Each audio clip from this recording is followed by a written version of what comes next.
Good morning, everybody. Happy Friday to all of you. No dog today. No dog today. It feels like fall, finally. Wonderful. I know, it's glorious. Yeah, little chill in the air. This is my kind of weather. I enjoy it. So we've got a lot to get through today, so we're going to dive right on in, beginning with, once again, all things new listening sessions. So again, our parish's listening sessions will be October 25th and 27th, where you will be able to see the draft models that are being prepared for our planning area. You can sign up on the parish website. We will have a link to do that underneath this video that you are watching right now. So be on the lookout for that. And if you haven't signed up yet, please do. Spots are going pretty fast, and registration will stop once capacity for the room is reached. And you do need to register online in order to do that. There will be a link if you're watching on through the Friday Flock Note. There will also be a link attached to the Friday Flock Note, most likely as well. So yeah, we've been doing that all throughout the week, getting people registered. Yeah. So. And then it looks like we're going to have perfect weather for Wordstock tomorrow night. It's going to be in the high of the mid 80s, but in the evening it'll be a little cooler than that. Yeah, it's going to be awesome. So free music, free food. Just bring your drinks and a lawn chair and come out for a couple hours. Starts at 6, ends around 9 o'clock, 9:30. Would love to have families just come and join us. Bring a friend, bring a neighbor. It's going to be a great time. Yeah. This weekend, ministry representatives from our pro-life committee will be speaking before all masses, talking about 40 Days for Life. As many of you know, it's a wonderful campaign to pray in front of abortion clinics. And since Missouri has essentially banned abortion, 40 Days for Life is moving across the river to Fairview Heights at the Planned Parenthood clinic out there. So the work continues for praying for life and working for an end to abortion and ministering to women who are in crisis pregnancies. So yeah, it'd be awesome if we could get a lot of volunteers to go out to Fairview Heights. It's only 17 miles from the one on Forest Park. So yeah, the work continues. Yeah, work continues. And then next weekend we have our Fall Stewardship Social and the Market of Ministries, and that'll be October 1st and 2nd after the 5 p.m. Mass on October 1st, and then after the 8:45 and 10:30 Masses on that Sunday. So if you can sign up online, that you be stopping by, because we're going to be offering food and donuts. Should be a good time. On the Mass. Yeah, barbecue after the 5 and 10:30 and donuts after the 8:45. And it's a chance for you to meet other parishioners, to come through the rectory, see where we live. A lot of people have never been in there. Yeah. We are happy to show you our home. And also to learn about ministries that maybe your gifts would be a good fit for. Yeah. So that'll be coming up next weekend. Couple other items. This coming week, we'll have Seasons of Hope beginning again. That will be on Tuesday the 27th from 7 to 9 p.m. in the school lounge. More information can be found on the parish website. And there's another awesome workshop on understanding grief given by Dr. Sue Harvath. She's a psychologist who taught at the seminary. She taught both of us. A tremendous resource here in our archdiocese. She's giving a forum on how to understand grief. That'll be Thursday, September 29th from 7 to 8 p.m. It'll be free, but registration is requested online.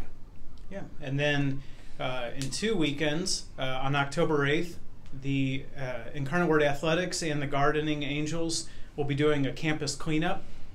So there will be, we can always use more volunteers for both the field and the gardens. So if you're able to help, we'd love to have you, and look for more information in the bulletin. Yeah.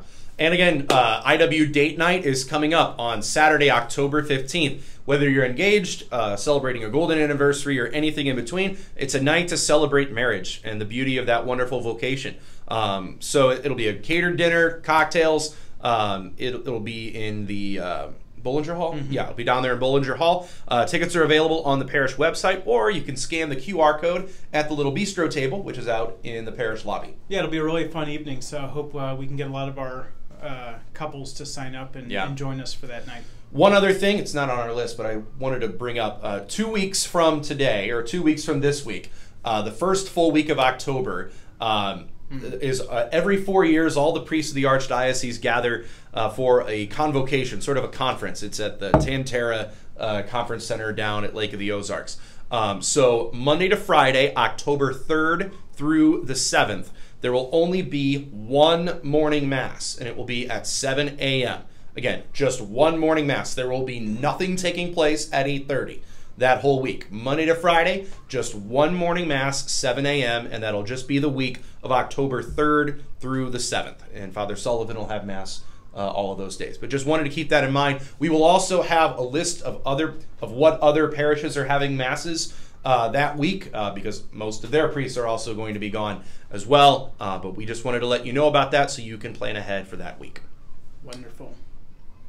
All right, and then we have a funeral. Is this for?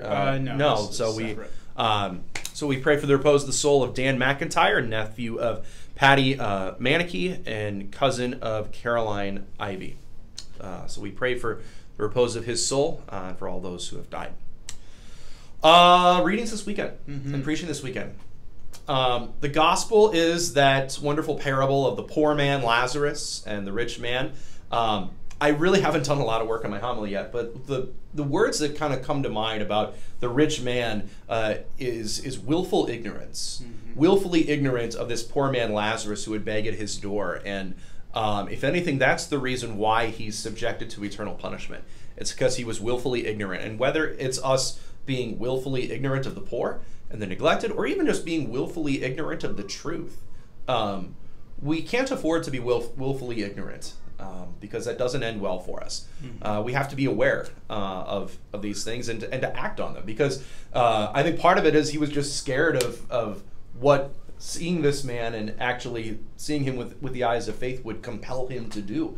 I think a lot of times we're willfully ignorant because we're very complacent and we don't want to be kind of forced off of our couches, so to speak. Sure. So I'm probably going to talk about that, the willful ignorance of the rich man. And how we should not be that. Yeah. So. I remember when I watched Band of Brothers, when they go and liberate one of the concentration camps. Yes. They bring in all of the people of that town who, we didn't know anything about this. We didn't know these things were taking place. It's a startling scene. Yeah, even though it was just on the other side of the fence that all these, all these murders and torturing were taking place. And I think we have that sometimes. It's like you said, a willful ignorance, or just so preoccupied with what our comfort, our acquiring things, and just taking care of our life, that then we are blind to some really terrible suffering. Yeah. So I'm just going to talk a little bit about, that's what is condemned is this blindness, but what causes the blindness to the poor man who's sitting right at the door who doesn't even get the scraps. Yeah. Yeah, kind of. I think we're on the same page. I think so too. And looking at, it's easy to see the blindness of others, but sometimes very hard to see our own blindness. Everybody's got blind spots. Every one of us does. Yeah. Should be good preaching material this weekend. So. Yes. All right, that's about all I have. Yeah, hope to see you at Wordstock. Yeah, Wordstock should be an awesome time tomorrow night. We have really food, should. I think, for 450. So first 450 people get food. Maybe less if I'm there. So we'll give you a running start. Anyway, hope to see you all this weekend. Hope to see you at Wordstock. Take care. God bless.